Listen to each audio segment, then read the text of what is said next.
1 year after the world ended, they gave me a choice. Use my old skills to climb the city's dead giants, or watch the last 15,000 souls in Manhattan starve. The world didn't end with a bang. It ended with a cough, a fever, a bite, and then a scream that was echoed by billions until there was no one left to hear it. That was a year ago, October 15th, 2025. Now, what's left of humanity huddles in pockets of light, surrounded by an ocean of darkness.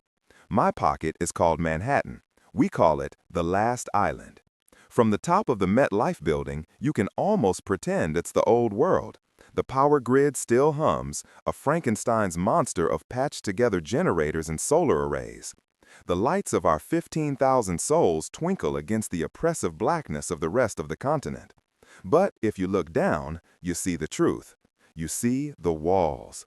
Massive, ugly things made of shipping containers, wrecked buses, and reinforced concrete, sealing every bridge and tunnel. And beyond those walls, you see them, the swarm. It's not just a horde, it's a geographical feature now. Satellite images show it as a pulsating, dark stain covering 60 square miles of New Jersey, Queens, and Brooklyn. 2, maybe 3 million of them. A living, breathing, moaning testament to our failure. They just wait. Drawn to the sounds and smells of the living, they press against our barriers day and night. A constant, scraping, groaning pressure that frays the nerves and erodes hope. We have water, we have power, we have a tenuous grip on survival. What we don't have is food. Not enough. The hydroponic farms in Central Park can't keep up. The stockpiles are dwindling. Manhattan is a fortress, but it's also a cage. And we are slowly, inexorably starving to death. My name is Alex. Before the fall, I washed windows. I spent my days strapped into a little metal basket, dangling 80, sometimes 90 stories above the pavement. I knew the city's steel and glass skin better than anyone. I knew its secrets, its hidden ledges, its wind patterns. I knew how to climb its giants. I never thought that skill would be worth more than a paycheck. Now, it might be the only thing that can save us.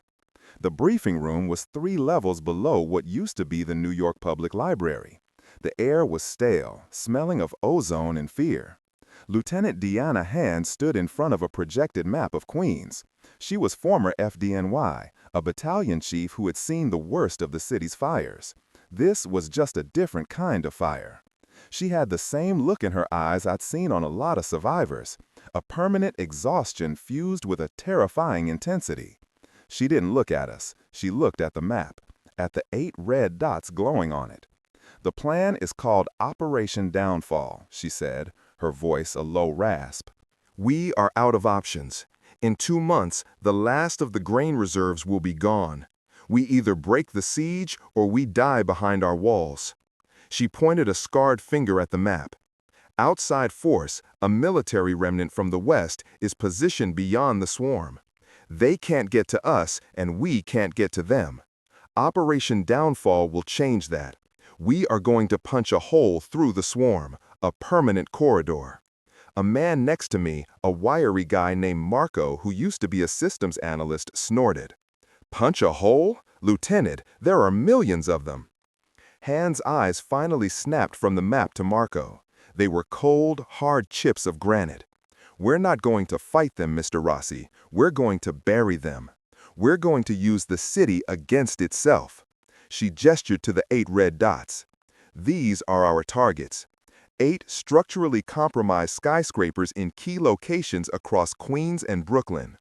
We will infiltrate the swarm, plant high-yield explosive charges at the base of each tower, and detonate them simultaneously.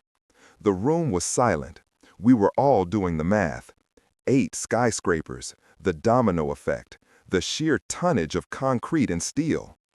The resulting debris fields will create a 2-mile-long, quarter-mile-wide kill zone, Han continued, her voice flat, devoid of emotion. It will obliterate anything within it, crushing hundreds of thousands of them instantly. It will also create a massive, impassable barrier of rubble on either side, effectively funneling the remaining infected. While they are confused, disoriented by the concussions, outside force will move in, clearing the newly formed corridor. By the time the swarm reorganizes, we'll have a fortified supply line into Manhattan. It was insane. It was brilliant. It was suicide. "Who's we?" a young woman named Maya whispered. She was barely 20, a former medical student whose hands were now more familiar with a rifle than a scalpel. Hans' gaze swept across the 5 of us assembled in the room. There was me, Alex, the high-rise acrobat, Marco Rossi, the tech guy, our communications and electronics expert, Maya, our medic, a huge, silent man named Gregor, a former sanitation worker who could probably tear a man in half with his bare hands, our muscle, and finally, a man named Elias Thorne. He was older, maybe late 40s, with the calm, steady eyes of a hunter. He'd been a high school history teacher. Now he was our designated marksman and scout. We were a motley collection of broken pieces from the old world, each with a specific, useful skill. We were Shadow Team.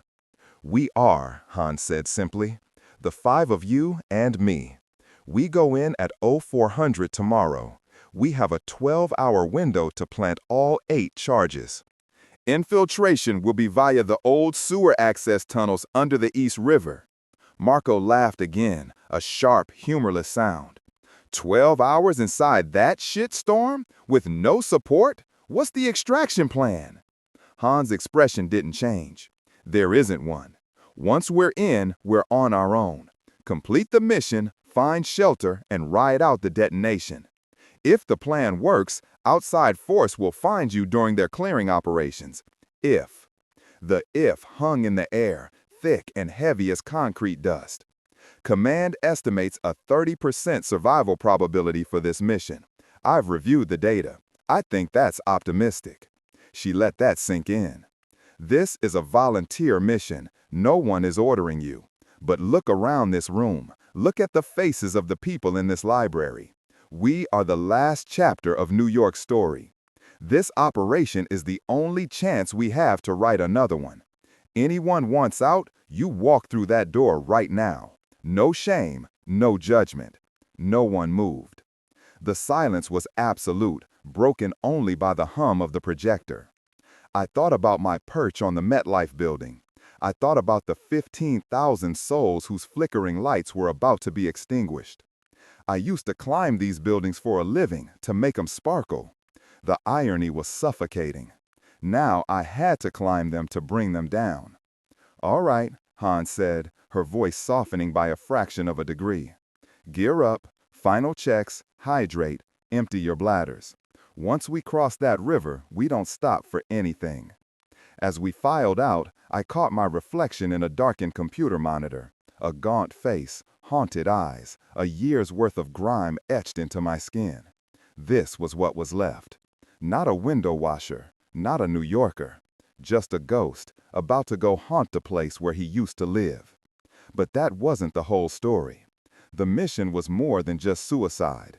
It was a pilgrimage back into the heart of hell, and none of us knew if we had the strength to face the demons waiting there, both outside and within. The armory was a converted book repository, the scent of cordite and gun oil a strange perfume over the lingering aroma of old paper and leather.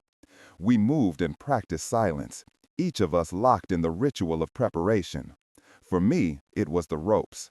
Coils of lightweight, high-tensile strength climbing line, the same kind I used to use, but now in a dull, non-reflective gray.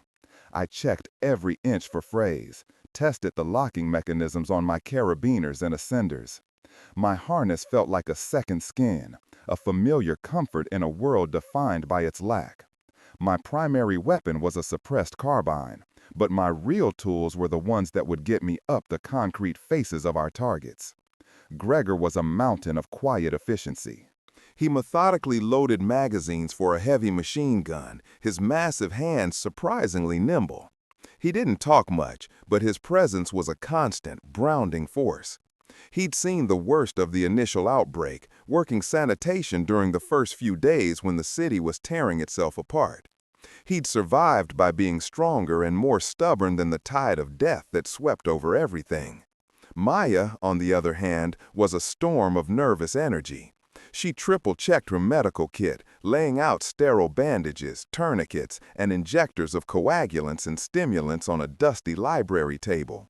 She was young, too young for the weight she carried.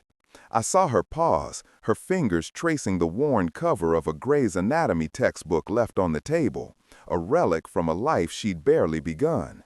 Marco was already in his element, a web of wires connecting a hardened tablet to a sophisticated radio array.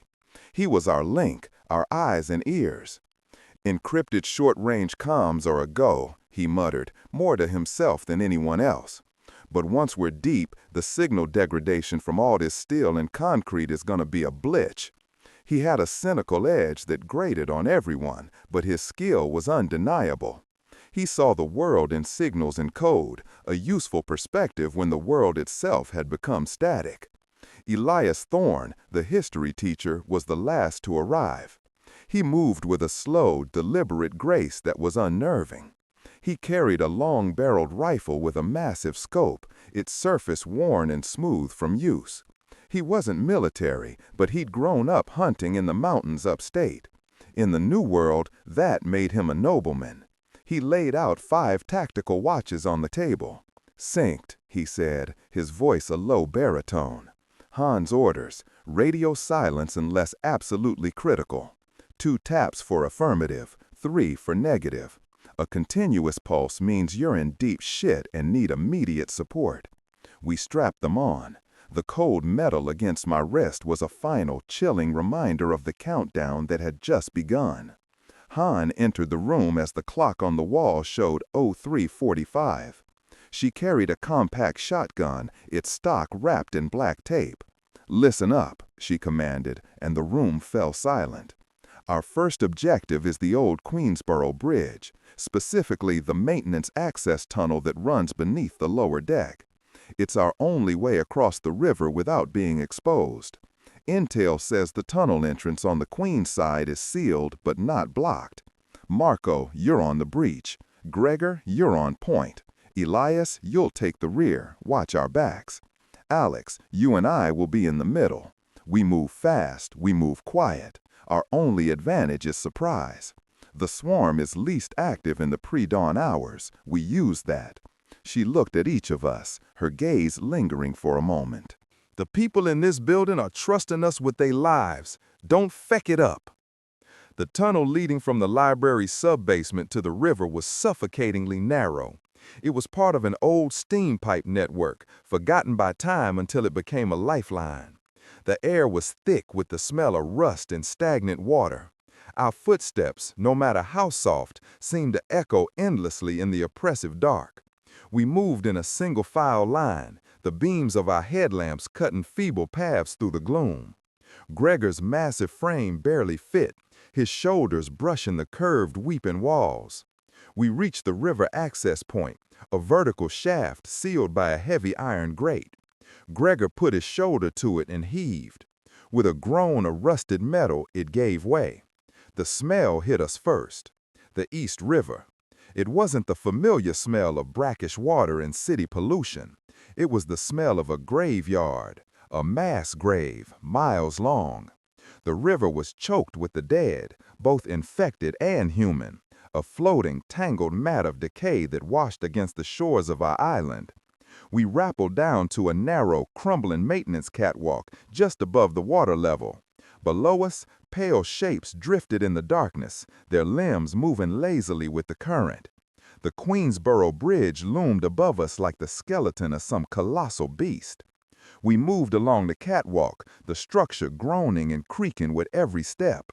The sounds of the city were gone, replaced by the lapping of the foul water and the distant, almost subliminal moaning from the Queen's shoreline. It was a sound that crawled under your skin and stayed there. The tunnel entrance was exactly as described, a heavy steel door, rusted shut. Marco knelt, pulling tools from his pack. "Standard tumbler lock, heavily corroded. Give me 5 minutes."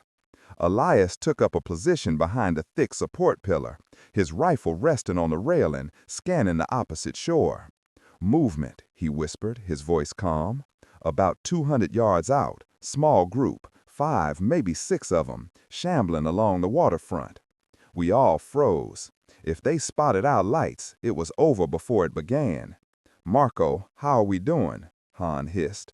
"Patience is a virtue, Lieutenant," Marco grumbled, his focus entirely on the lock.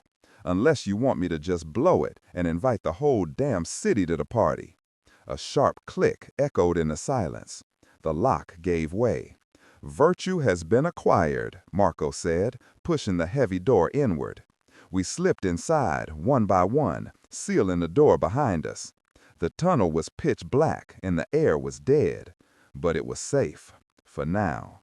The tunnel stretched on for what felt like miles, a straight, concrete tube of absolute darkness. Our headlamps revealed a floor littered with debris and the desiccated remains of those who had tried to flee the city in the early days. We passed abandoned cars, their interiors stained dark. We passed piles of luggage, their contents spilled out like entrails. It was a tomb, and we were walking through its heart. "Contact," Elias's voice crackled softly over the short-range comm. We stopped instantly, killing our lights. 100 yards ahead, a single figure stood silhouetted in the faint light filtering through a ventilation grate. It was perfectly still. "Just one?" Han whispered. "Looks like it," Elias confirmed. "Dormant." "We go around," Han ordered. We hugged the wall, moving with painstaking slowness. As we passed, my light momentarily brushed across its face. It had been a woman in a business suit, her jaw hanging slack, her eyes milky and vacant. A thin trail of dried black fluid crusted from her nose to her chin. She didn't move. She just stood there, waiting. A switch waiting to be flipped. We cleared the tunnel without further incident, emerging into a ventilation building on the Queen's side. The contrast was jarring. The air here was alive with the smell of decay.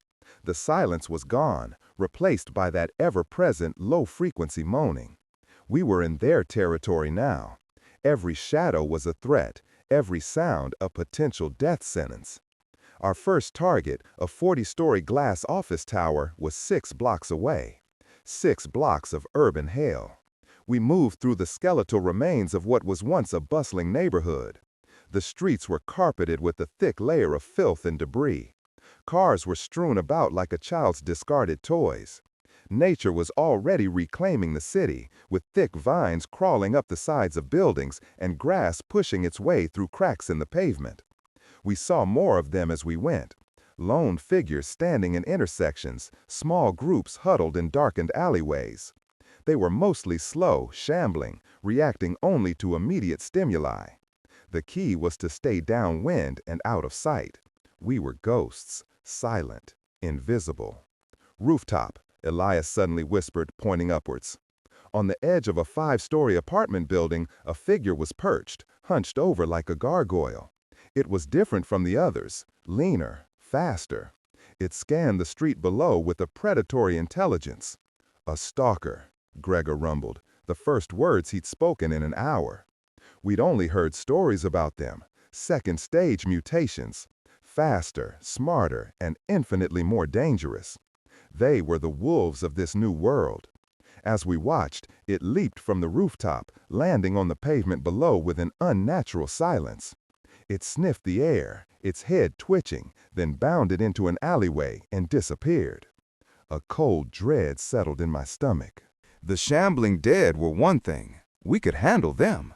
But this was something else entirely. This was a hunt. And what we were about to do would ring the dinner bell for every single one of them for miles. The first target building loomed over us, a shard of black glass tearing a hole in the gray pre-dawn sky.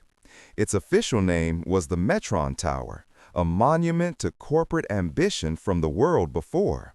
Now, it was just a tombstone. The lobby was a cathedral of chaos. The glass doors had been shattered, and a cascade of office paper, churned by a year of wind, was piled like snowdrifts against overturned desks and dead potted plants. Dried blackened bloodstains painted the marble floors in abstract, terrifying patterns. The air was thick with the smell of dust and something else, something sweet and cloying, the signature scent of the infected. Place the charge in the sublevel, on the primary support column in the building's core, Han said, her voice a low whisper that was still shockingly loud in the dead silence. Marco, you and Maya hold the lobby, maintain our exit. Gregor, you're with me and Alex. Elias, find a high vantage point across the street. Cover our exit and let us know if anything bigger than a rat heads our way. Elias nodded once, melting into the shadows outside. The rest of us moved towards the stairwell. The door was slightly ajar, hanging crookedly on a single hinge. From the darkness beyond, a sound drifted up, a wet, rhythmic, tearing noise. Gregor took point, his heavy machine gun held at the ready. He pushed the door open with his boot, revealing a set of concrete steps descending into pitch darkness. The tearing sound grew louder, accompanied by a low, guttural growl. Han flicked on her weapon-mounted light, and the beam cut through the black. 10 feet down the stairs, one of them was hunched over a body. It was so engrossed in its meal that it hadn't noticed us yet. Its back was to us, its shoulders working as it tore at the corpse on the floor. The corpse was fresh, terrifyingly fresh. Not a year-old husk. Days, maybe. Damn, Gregor breathed. Someone else was in this city, or had been until recently. Han didn't hesitate. She raised her shotgun, the suppressor making the blast sound more like a hard cough than a gunshot. The infected's head exploded in a spray of black ichor, and it collapsed onto its meal without a sound. We descended, stepping over the gruesome scene. The sublevel was a maze of maintenance corridors and storage rooms. The air grew colder, damper. Water dripped from overhead pipes, each drop echoing like a gunshot in the silence. We found the building's core in a cavernous mechanical room filled with humming, defunct machinery. The primary support column was immense, a pillar of reinforced concrete easily 10 feet in diameter. This was the building's spine. "Alex, get to work," Han ordered, her eyes scanning the darkness around us. "Gregor, watch that corridor. I'll take this one." I slung my carbine and pulled a brick of C4 from my pack. It was dense, heavy, and felt strangely inert, like a block of clay. My fingers, numb with cold and adrenaline, fumbled with the radio detonator. I pressed the charge against the rough concrete, the adhesive sticking with a satisfying squelch. I checked the frequency, ensuring it matched the master detonator, then armed the secondary, a redundant timer-based system, just in case. The entire process took less than 90 seconds, but it felt like an eternity. Every sound, every shadow set my teeth on edge. "Done," I whispered. "Move out." We retreated back the way we came. The lobby was as we left it, silent and still. Marco gave a sharp nod. "All clear. Elias reports no movement on the street." We slipped out of the building, melting back into the urban jungle. "1 down, 7 to go," Han said, checking the tactical map on her tablet. "Next target is 2 miles northeast, a residential complex. We have to cross the Sunnyside rail yards." The rail yards were a vast, open expanse of rusting steel and decaying freight cars, a death trap for anyone trying to cross unseen. We had no choice. We moved from car to car, using the massive hulks for cover. The place was eerily silent, the only sound the wind whistling through the empty boxcars. It felt wrong, too quiet. We were halfway across when Elias's voice came over the comm, sharp and urgent. "Contact, multiple, coming from the east tunnel, fast." We looked towards the tunnel entrance a quarter-mile away. A wave of darkness was pouring out of it. Not shamblers, these were runners. Dozens of them, their bodies lean and wiry, moving with a horrifying loping gait. "Inside the cars, now!" Han yelled. We scrambled into the nearest boxcar, Gregor pulling the heavy door shut just as the first of the runners swarmed into the yard. The sound was terrifying, a cacophony of snarls and shrieks that echoed off the steel walls. Through the gaps in the door, I could see them. They moved with a fluid, animalistic grace, their heads constantly scanning, hunting. They weren't mindless. They were pack hunters. Fists began to pound on the metal walls of our boxcar. The entire structure shuddered with the impacts. They knew we were in here. They could smell us. A grotesque, mangled face appeared in a rusted-out hole in the wall, its eyes burning with a feral hunger. Gregor didn't hesitate. He swung the stock of his machine gun like a baseball bat, and the face imploded with a wet crunch. "They're trying to get on the roof," Maya said, her voice trembling as she pointed upwards. We could hear the scrape of claws on metal from directly above us. Marco looked around frantically, his eyes landing on a series of faded labels on the boxcar wall. "Oh, you have got to be kidding me," he groaned. "What?" I asked. "This car," he said, pointing at a faded placard. "It's a grain hauler. There must be residual dust. It's a damn powder keg." As if on cue, we heard a new sound from outside, a rhythmic, metallic scraping. "They're trying to make a spark," Han realized. "They're trying to burn us out." The intelligence of it was horrifying. They weren't just animals. They were learning. They were adapting. "We have to get out of here," I said, my eyes darting around our metal prison. "The floor hatch, for unloading." We scrambled to the center of the car, finding the heavy steel hatch. Gregor and I strained against it. It was rusted tight. The scraping outside grew faster, more frantic. Any second now, this whole car would become an inferno. "Use this," Maya shouted, handing me a long metal pry bar she'd found. We jammed it into the seam and put our full weight on it. With a deafening shriek of protesting metal, the hatch gave way, dropping us onto the gravel track bed below the car. We crawled out into the narrow space between the tracks, the sounds of the horde still raging above us. "Go, go, go," Han urged, pushing us forward. We scrambled along the underside of the train, moving from one car to the next, our backs scraping against the cold steel. The ground was littered with bones and filth. We were crawling through their larder. We made it 3 cars down before crawling out the other side. The main group of runners was still focused on our original hiding place, swarming over the boxcar like insects. We didn't wait to watch. We ran. We ran harder than I'd ever run in my life, sprinting across the open yard, dodging rusting train tracks and debris. Behind us, a roar of rage erupted as the runners realized they'd been tricked. Their shrieks spurred us on, adrenaline turning our legs to pistons. Just as we reached the cover of the buildings on the far side of the yard, a massive explosion rocked the entire area. We looked back to see the grain car erupt in a brilliant orange fireball, sending a plume of black smoke into the morning sky. The blast threw runners through the air like dolls, and the shockwave nearly knocked us off our feet. Elias's voice crackled on the comm. "You're welcome," he said, his tone as dry as ever. From his perch a half-mile away, he had seen the runners trying to create a spark. He decided to help them along with a single, well-placed incendiary round. "That's gonna attract every infected for miles," Han said, her chest heaving as she caught her breath. "We need to move, now." The explosion had been our salvation, but it had also been a beacon. We had just announced our presence to the entire city. The hunt had officially begun. The second target was a sprawling residential complex called the Astoria Gardens.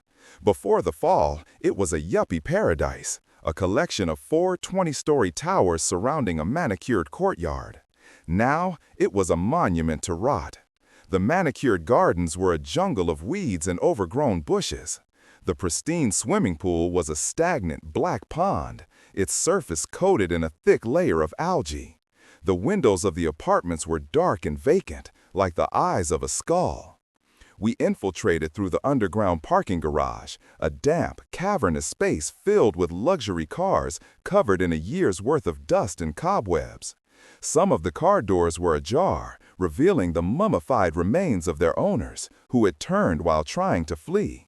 They were long past being a threat, their bodies little more than skeletons draped in dried skin. "Charge placement is on the 14th floor of Tower B," Han briefed us, pointing to a schematic on her tablet. "The building suffered fire damage during the initial outbreak. There's a major structural weakness in the east-facing support wall.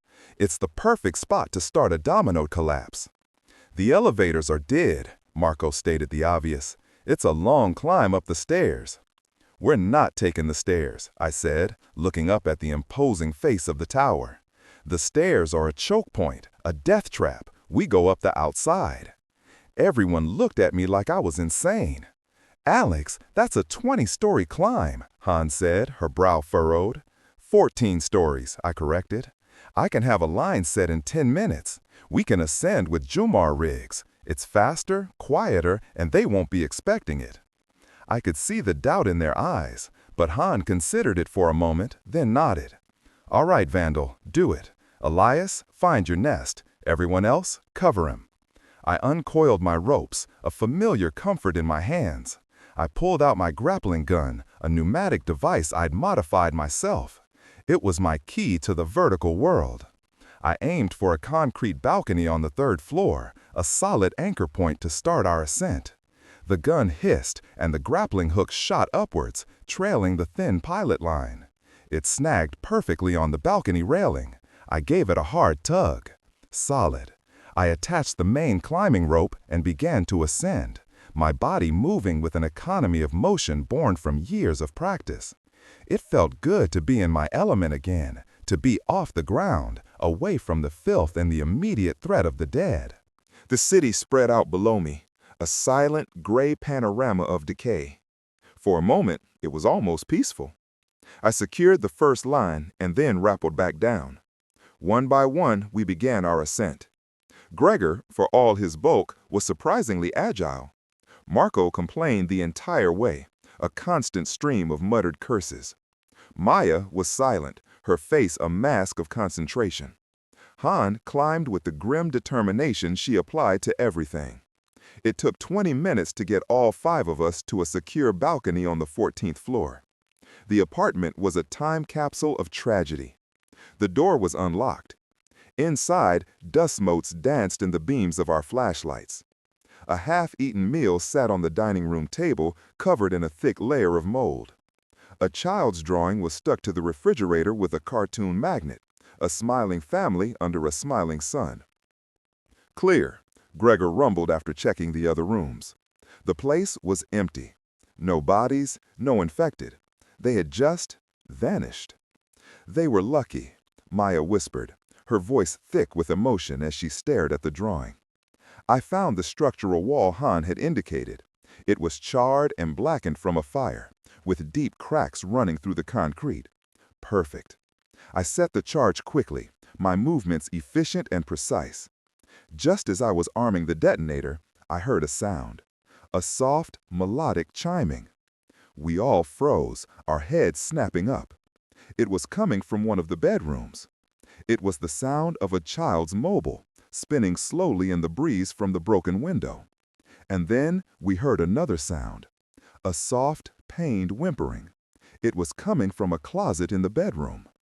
Han raised her hand, signaling for silence. She moved towards the closet door, her shotgun raised. Gregor and I flanked her.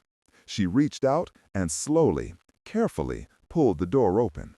Inside, a small figure was huddled in the corner, wrapped in a dusty blanket. It was a child, no older than 6 or 7. But it wasn't a child. Its skin was gray, its eyes cloudy. It was one of them. But it was small, and it was crying. It wasn't the aggressive snarl of the infected. It was a sound of pure misery. "My God," Maya breathed, taking a step forward. "Stay back," Han ordered. The small infected looked up at us, its cloudy eyes wide with something that looked unnervingly like fear. It didn't lunge. It just whimpered, clutching the blanket tighter. What do we do? The unspoken question hung in the air. This wasn't a monster. It was a sick child, trapped in a nightmare. My mind flashed back to the drawing on the refrigerator. "We can't just leave it here," Maya pleaded, tears streaming down her face. "There's nothing to be done, Maya," Han said, her voice hard, but her eyes were filled with a deep sadness. "It's gone." "But it's just a kid." "It's not a kid anymore," Han snapped. "It's a vessel for the infection. One bite, one scratch, and you're gone too. We have a mission to complete. We don't have time for this." The child began to cry louder, a heartbreaking, desolate sound. It was the sound of a world of pain. Marco, who had been silent until now, spoke up. "She's right," he said quietly. "The lieutenant, I mean. We can't. But, damn." Gregor, the silent giant, stepped forward. He knelt down in front of the closet, his massive frame seeming to fill the entire room. He looked at the small, crying infected. He didn't raise his weapon. He just looked at it for a long, silent moment. Then he began to hum. A low, rumbling, surprisingly gentle tune. It was a lullaby. The child's whimpering slowly subsided. It watched Gregor, its head cocked to the side. The humming continued, a simple, sad melody in the dusty, dead apartment. The moment felt surreal, a pocket of impossible gentleness in a world of unrelenting horror. "We have to go," Han said, her voice strained. "Gregor." Gregor didn't stop humming. He slowly reached into his vest and pulled out a syringe. It was from Maya's kit, a heavy sedative meant for emergencies. He held it up so the child could see it. He continued to hum, his movements slow and non-threatening. The child watched, mesmerized by the tune. With a final gentle note, Gregor leaned forward and swiftly, mercifully administered the injection into the child's thin arm. The infected barely flinched. Its cloudy eyes watched Gregor's face, and then, slowly, they fluttered shut. Its small body went limp. It wasn't dead, but it was asleep. A final, peaceful sleep. Gregor gently pulled the blanket up over its small form. He stood up, his face unreadable. "No one should have to die alone in the dark," he said, his voice a low gravel. We left the apartment in silence, the weight of what we had just done settling over us like a shroud. We rappelled down the side of the building, the charge set, the mission one step closer to completion. But we were all changed by what had happened in that room. We were fighting to save humanity, but we were all wondering, with a cold, sinking dread, if we were losing our own in the process. The third target was a strategic linchpin, a section of elevated subway track that, if dropped, would sever a major thoroughfare and create a massive roadblock. The structure was exposed, leaving us vulnerable, but it also gave us a clear line of sight. Elias found a perch in a clock tower a half-mile away, his voice a calm and steady presence in our ears. "Area is clear for now," he reported, "but the smoke from the rail yard is still drawing them. I'm seeing movement from the east, converging." You don't have much time. We worked fast. The charge placement was complex, requiring me to scale the rusted steel trusses of the track.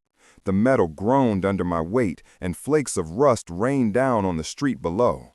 Every sound was magnified, every movement a potential giveaway. I was rigging the final detonator when a new sound reached us, carried on the wind. It wasn't the moaning of the dead. It was music. Faint, tinny, but unmistakable. It was classical music. A violin. Someone was playing a violin. We all froze, scanning the surrounding buildings. "Where is that coming from?" Marco whispered, his tech-savvy mind unable to compute the analog intrusion. "Up there," Elias's voice directed us. "Building to your north, top floor. I see a woman. She's on a balcony. We raised our binoculars. Elias was right. In the penthouse apartment of a luxury high-rise, a woman stood on a balcony, playing a violin with a sorrowful passion. She was silhouetted against the gray sky, a lone figure of impossible grace in a world of decay. "Is she insane?" Maya breathed. "Or just lonely," Gregor added. The music was beautiful, a heart-wrenching melody that seemed to speak of all the loss and sadness in the world. It was also a dinner bell. "She's gonna bring the whole damn swarm down on this position," Han hissed. "Elias, can you—" She trailed off, unable to say the words. We all knew what the logical, tactical move was. A single, clean shot. In the music, end the threat. Silence. Elias didn't answer for a long moment. We could all feel the weight of the decision hanging over him. "I can't," he finally said, his voice strained. "I won't." Before Han could argue, the decision was taken out of our hands. The music was abruptly cut short, replaced by a terrified scream. The woman disappeared from the balcony. A moment later, two figures appeared. Stalkers, the lean, agile hunters we'd seen before. They'd been drawn by the music, and they had climbed the building to get to her. "Shit," Han cursed. "They're on the move," Elias reported, his voice now cold and professional. "Two stalkers, heading down the building, fast. They'll be on your position in 90 seconds. "I'm not done here," I yelled, still clinging to the steel truss, my hands working frantically to secure the detonator. "Buy 'em time," Han ordered. "Marco, Maya, Gregor, defensive positions, fire on my command." The next minute was the longest of my life. I could hear the scrape of claws on concrete as the stalkers descended the nearby building. I could hear the panicked breaths of my team as they took aim. I fumbled a connection, my fingers slick with sweat. 30 seconds, Elias warned. The detonator clicked into place. "Done. I'm coming down." I slid down the rope, hitting the ground hard. "Light 'em up!" Han screamed. The street erupted in gunfire. The suppressed weapons coughed and spat, sending rounds chewing into the concrete and steel around the two descending creatures. They were impossibly fast, zigzagging down the wall, using architectural features as cover. One of them leapt, clearing the final 30 feet to the ground. It landed in a low crouch and then charged, a blur of gray skin and gnashing teeth. Gregor met the charge head-on. He didn't fire his weapon. He dropped it and braced himself. The stalker slammed into him like a freight train, and the two of them went down in a tangled, roaring mass. The second stalker charged towards Maya and Marco. Elias's rifle cracked from the clock tower, and a hole appeared in the creature's shoulder, sending it tumbling.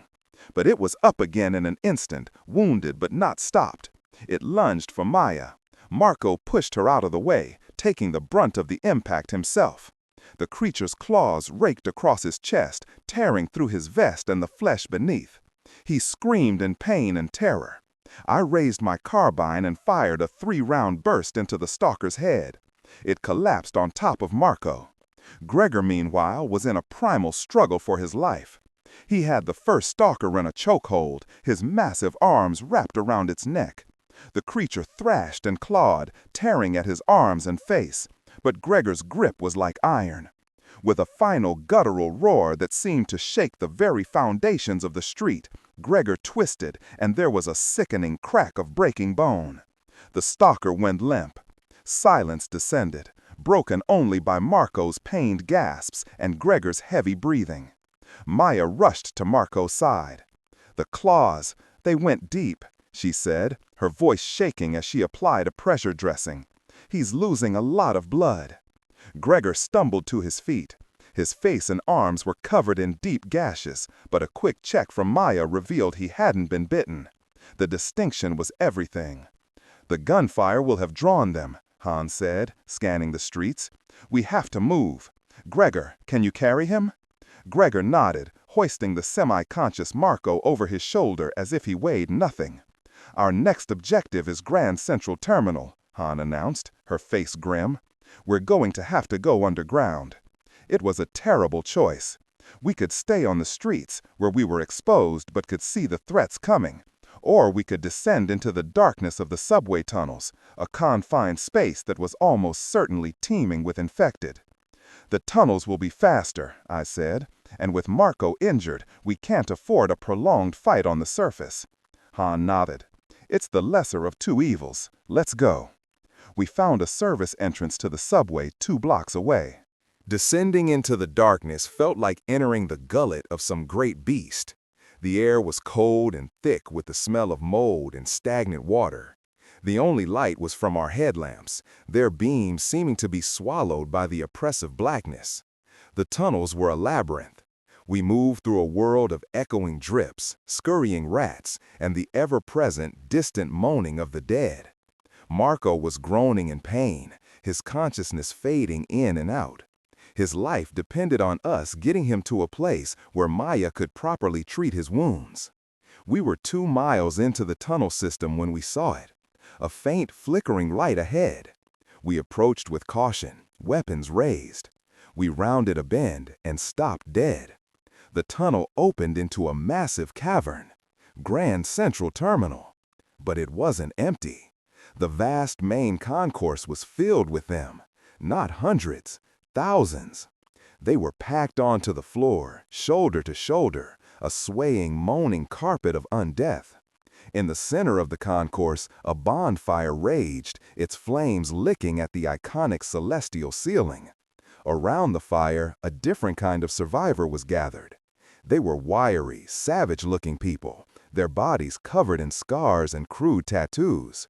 They were armed with makeshift weapons, sharpened pipes, nail-studded bats. And they were feeding the fire with bodies, infected bodies.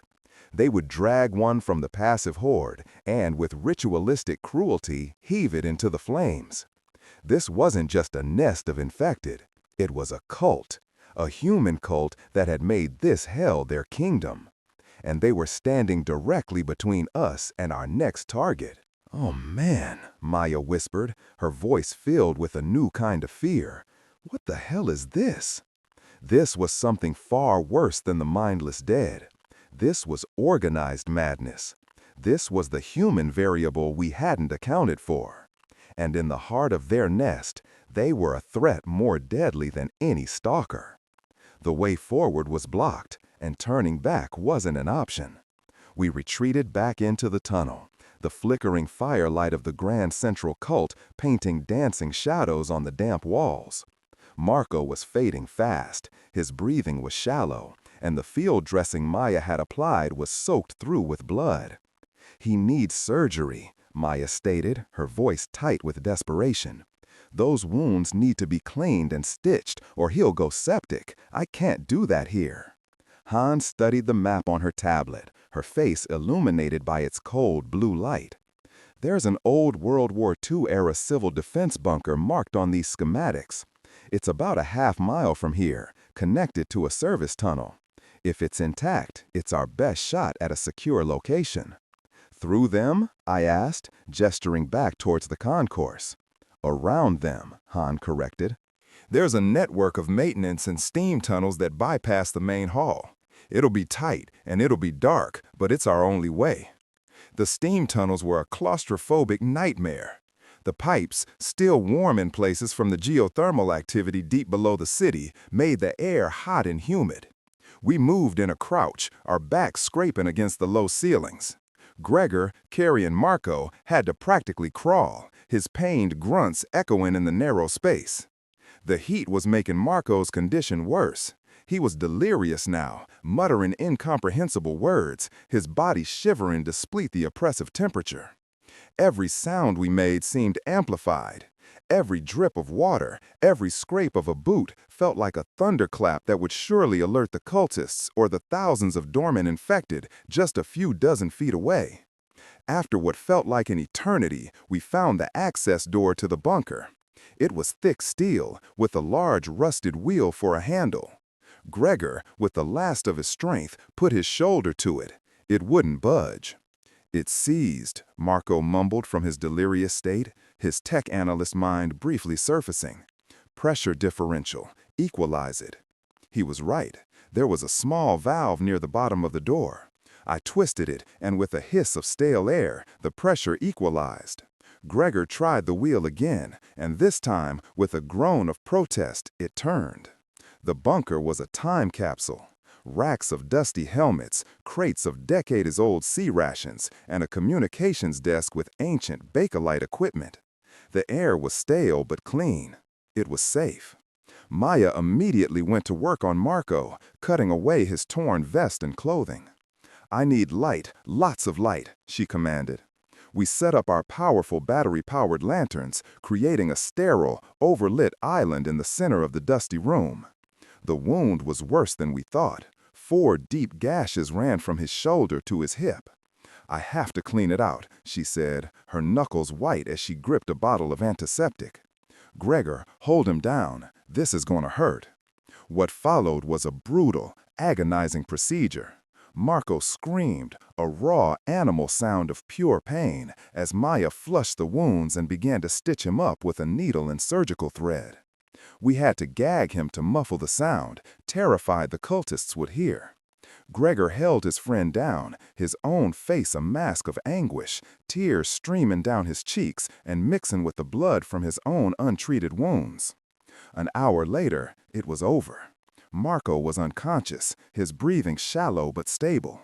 Maya was emotionally and physically spent, slumping against a wall. Han turned to Gregor. "Now you," she said, her voice gentle. Gregor's wounds were superficial compared to Marco's, but they were numerous. As Maya cleaned and bandaged the deep scratches on his arms and face, we all sat in a heavy, exhausted silence. We had survived, but the cost was mounting. We were trapped, deep underground, with a critically injured teammate surrounded by a horde of the dead and a tribe of psychotic cultists. "We'll rest for 6 hours," Han finally announced. "Let Marco stabilize. Then we figure out a way to get to the 4th target." The 4th charge was meant for a support structure directly beneath the Pan Am building, a location now perilously close to the cult stronghold. Rest was impossible. Every time I closed my eyes, I saw the stalker's claws tearing into Marco, heard his screams echoing in the bunker. I found Elias sitting by the bunker door, his rifle across his lap, listening. He hadn't said a word since the incident with the violinist. "You did the right thing," I said quietly, sitting down next to him. He didn't look at me. He just stared into the darkness of the tunnel. "Did I?" he said, his voice barely a whisper. "That woman is dead because I hesitated. Marco is lying in there, maybe dying because I didn't take the shot. My job is to eliminate threats to this team. I failed." "You're not a machine, Elias," I said. "You made a human choice." "Human choices don't have a place in this world anymore, Alex," he retorted, his voice laced with a cold bitterness. "Hesitation is a death sentence. Compassion is a liability. That history teacher I used to be, he died a year ago.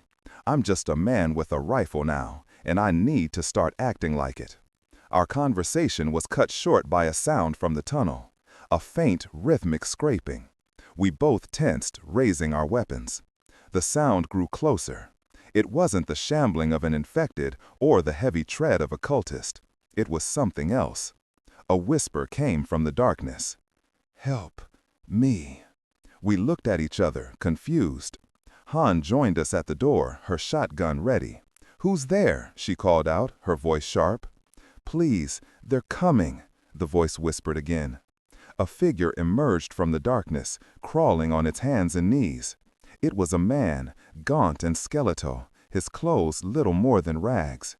His leg was mangled, twisted at an unnatural angle. He was one of them, a cultist. But he was terrified.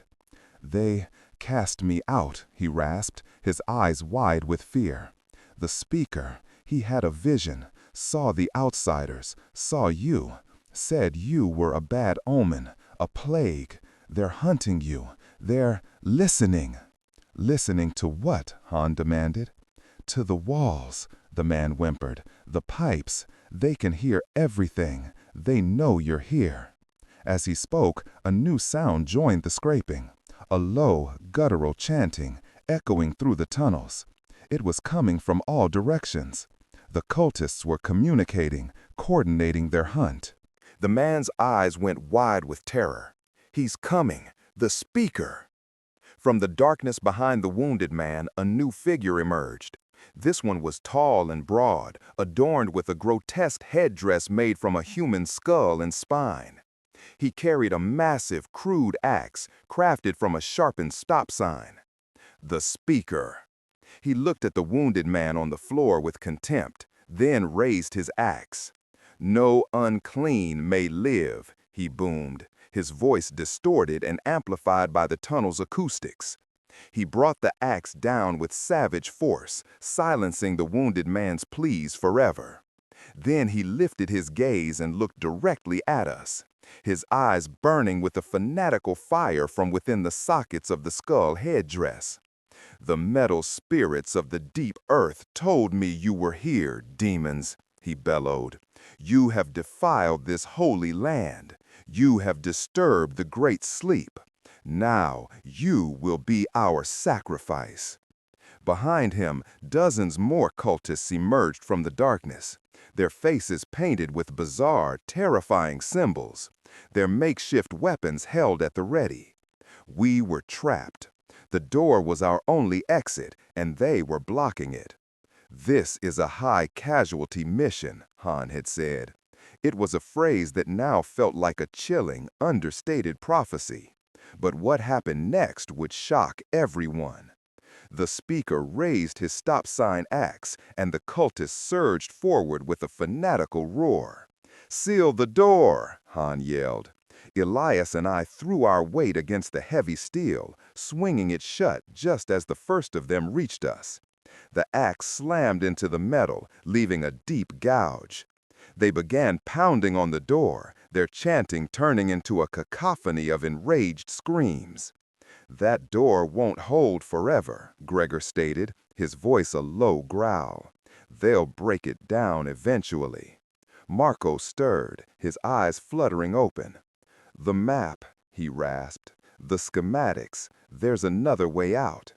Han rushed to his side with the tablet. Marco, his finger trembling, pointed to a faint line on the screen. "An old ventilation shaft leads up to the surface behind the library." It was our only chance. We found the shaft in a small maintenance room at the back of the bunker. It was a narrow vertical climb, sealed by a rusted iron grate. Gregor, with a surge of adrenaline, tore the grate from its moorings. The shaft was pitch black, extending upwards into nothingness. "I'll go first," I said, already clipping my harness to a rope. "I'll secure lines as I go." The climb was hellish. The shaft was slick with a century of grime, and the air was foul. It was a tight squeeze, my shoulders scraping against the sides. Far below, I could hear the rhythmic thud of the cultists' assault on the bunker door. They were getting through. I climbed faster, my muscles screaming in protest. After what felt like an hour, my hand touched open air. I'd reached the surface. I emerged into a small enclosed alleyway behind the New York Public Library, the iconic stone lion standing silent guard nearby. The sky was turning a bruised purple. Evening was approaching. We were running out of time. I secured the ropes, and one by one, the rest of the team ascended. Gregor came last, carrying Marco on his back in a makeshift sling.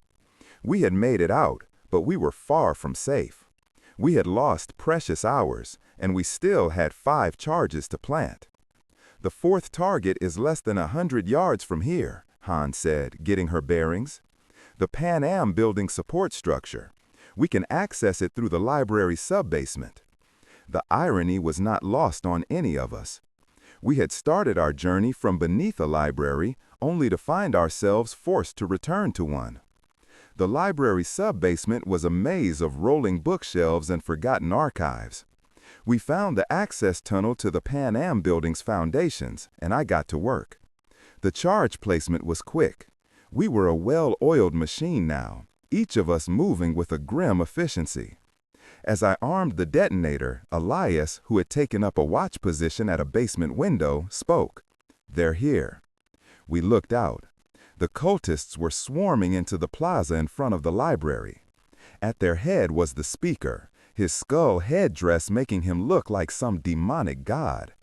They weren't just searching randomly, they were tracking us. How? Maya whispered.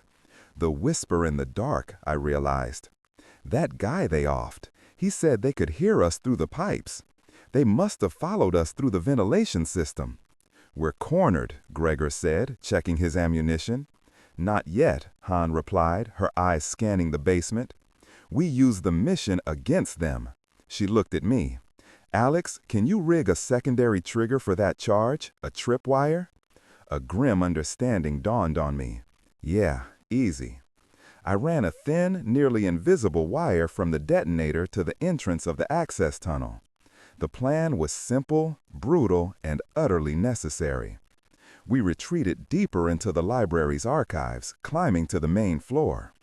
The cultists, seeing the open access tunnel, poured into the basement, their fanatical yells echoing through the concrete labyrinth. The speaker was the last to enter, his axe held high. I held the primary detonator in my hand. Wait for it, Han whispered. We waited until the tunnel was packed with them. Now, I thumbed the button. The explosion was immense.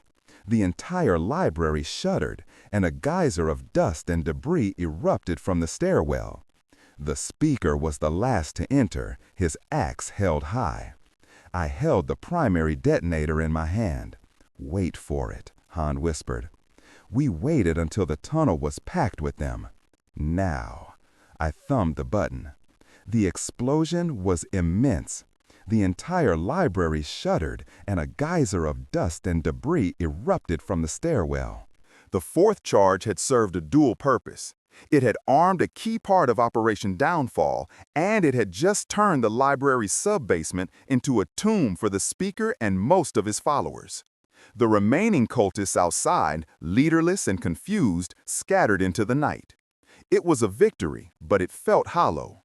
We had just used an instrument of salvation as a weapon of slaughter. We didn't have time to dwell on it. The explosion would have been heard for miles. 5 down, 3 to go, Han said, her voice strained, and we're almost out of darkness. The next 3 targets were a blur of adrenaline and exhaustion. We moved through the city like wraiths, using the rooftops and alleyways, my climbing skills now our primary mode of transportation. We hit a derelict hotel, a leaning residential tower, and a half-collapsed shopping mall. At each location, we planted the charges with practiced speed, the looming deadline a constant pressure at our backs. Marco, though still weak, was able to direct us with his technical expertise, identifying structural weaknesses from the schematics on his tablet. Gregor, a silent pillar of strength, carried the bulk of the explosives. Maya kept us all going with stimulants and patched our minor injuries. Elias was our eyes, his rifle taking out lone threats with single, silent shots, clearing our path. The city was waking up around us. As the sun began to rise, the number of infected on the streets swelled. They poured from buildings, drawn by the light and the lingering echoes of our destruction. The great swarm was becoming active. We reached the location of the 8th and final target as the first rays of sunlight pierced the morning gloom. It was the most audacious target of all, a skyscraper in the heart of Times Square. The area was a sea of infected, not thousands, tens thousands. They were packed into the square, a writhing, moaning mass of bodies that filled the space from wall to wall. "There's no way through that," Jack whispered, his voice cracking. "We can't go through it," I said, looking up. "We go over it." I pointed to a series of adjacent buildings. "We can use the rooftops, get to the target building, and rappel down to the maintenance level." It was a terrifying prospect. A single misstep, a single slip, and we would fall into the heart of the horde. "It's our only shot," Han agreed. "Let's move." The journey across the rooftops of Times Square was the most harrowing experience of my life.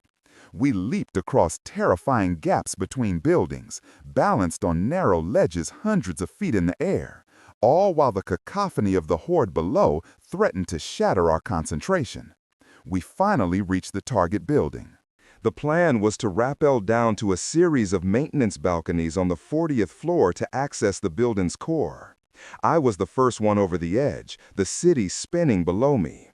I descended quickly, my feet finding purchase on the glass and steel facade. I reached the balcony and secured the line for the others. Han and Elias came next, but as Gregor was preparing to descend with Marco, disaster struck. The section of rooftop parapet he was using as an anchor point crumbled under the strain. With a cry of alarm, Gregor and Marco slid towards the edge. Elias, reacting with lightning speed, grabbed the rope, bracing himself against the rooftop HVAC unit. "I've got you," he yelled, his muscles straining as he took the full weight of both men. But the edge of the roof was still crumbling. He was being pulled slowly, inexorably, towards the fall. "I can't hold them," he grunted, his boots scraping for purchase. Gregor, dangling 1,000 feet above the horde, looked up at Elias. He looked at Marco, unconscious and helpless on his back. Then he looked down at the sea of dead below. He made a decision. "It's okay," he said, his voice strangely calm. "It's okay." He reached up and unclipped his harness from the rope. "Gregor, no!" Maya screamed, but it was too late. He fell. He fell in silence, a giant of a man, plummeting into the heart of the swarm. He disappeared into the mass of bodies, and the horde surged, a wave of motion marking the spot where he landed. He had saved 3 of us. Elias, freed from the weight, was able to scramble back from the edge. Marco was safe. But Gregor, our quiet, gentle giant, was gone. The sacrifice was so sudden, so absolute, it left us breathless. We hung there, on the side of a dead skyscraper, our team shattered. We had lost our anchor. But we still had a mission, and Gregor's sacrifice would be meaningless if we failed. With tears streaming down my face, I pulled myself onto the maintenance balcony and went to plant the final charge. The 8th seal was about to be broken, paid for in blood. Grief is a luxury we couldn't afford. With Gregor's sacrifice hanging heavy in the air, we moved with a grim mechanical purpose. The final charge placement was inside a cavernous service level, surrounded by the building's massive climate control systems. The silence in the room was a stark contrast to the unending moan of the tens of thousands of infected just outside the walls. I pressed the last brick of C4 against the building's primary steel support beam. My hands were steady, but my mind was a storm. I thought of Gregor's quiet strength, his surprising gentleness, the lullaby he hummed to a lost child in a dead apartment. He was the best of us, and we had left him in the dirt. I armed the detonator, my movements automatic. 8 charges, planted. 8 nails in the coffin of the swarm. "It's done," I said, my voice sounding hollow and distant to my own ears. "All charges are set." Han checked her watch. 0600. The detonation window opens in 12 hours at 1800. Outside force will begin the attraction phase at 1730. We need to find a shelter, and we need to be at least 2 miles from the nearest blast zone. Finding shelter was now our primary mission. We still had Marco, unconscious and lashed to Elias's back. Moving him across the rooftops was no longer an option. "We have to go back underground," Han decided. "The PATH train station at 33rd Street. It's deep enough to withstand the collapses, and it's far enough away." The journey from Times Square to 33rd Street was a descent into a new level of hell. We were forced to move through the building interiors, a floor-by-floor battle against the pockets of infected that infested every structure. The city was fully awake now. The sun was up, and the infected were active, drawn to the light and sound. The streets were impassable rivers of the dead. Our progress was slow, agonizing. Every door opened was a gamble. Every hallway was a potential ambush. We were low on ammunition, physically exhausted, and emotionally shattered. Elias, a man transformed by grief and guilt, moved with a terrifying new lethality. The compassionate history teacher was gone, replaced by an engine of destruction. He moved with a cold, calculated fury, his rifle and his combat knife a blur of deadly efficiency. He was fighting for Gregor, avenging him one kill at a time. Maya, her medical supplies dwindling, performed miracles to keep Marco stable. She pushed us all forward, her fear channeled into a fierce protective resolve. We were her patients now, and she would not lose another one. It took us 10 grueling hours to travel the 2 miles to the path station. We stumbled into the station entrance like refugees from a forgotten war, covered in grime and the black blood of the infected. The station was deep, a concrete tomb that felt blessedly safe. We found a secure transit authority office in the lowest level and barricaded the door. Marco was still alive, his fever high but his breathing steady. We had made it. We collapsed on the floor, the adrenaline that had kept us going for nearly 24 hours finally draining away, leaving behind a profound, bone-deep weariness. We had done the impossible, but the final act was yet to come. At 17:30, exactly on schedule, we felt it. A low, deep thrumming vibration that resonated through the concrete around us. It was the helicopters. Outside force had arrived. Then came the sound. Even deep underground we could hear it. A blast of impossibly loud heavy metal music echoing across the dead city. It was the lure. The infected, driven by their primal attraction to loud, rhythmic noise, would be converging on the kill zones, drawn into the trap. On Han's tablet, a single green light blinked. It was the signal from outside force. The kill zones were saturated. The swarm was in position. "They're clear hot," she said, her voice barely a whisper. "We're clear to execute." She looked at me. "Alex, it's time." I pulled out the master detonator. It was a simple device, a small black box with a shielded bright red button. The button that would bring the sky down. I thought about the sheer, unimaginable scale of destruction I was about to unleash. I thought about the city I once knew, the city I loved. I was about to murder a part of it to save the rest. I thought about the violinist on the balcony. I thought about the crying child in the closet. I thought about Gregor. "For everyone," Maya whispered, as if reading my mind. "For everyone who didn't make it." Elias placed a hand on my shoulder. His eyes met mine, and in them I saw a flicker of the old history teacher. "There are moments in history," he said, his voice thick with emotion, "that redefine the world. This is one of them. Press the button, Alex. End this chapter." I took a deep breath. My thumb hovered over the button. Outside, millions of them were dancing to their own funeral march. My name is Alex.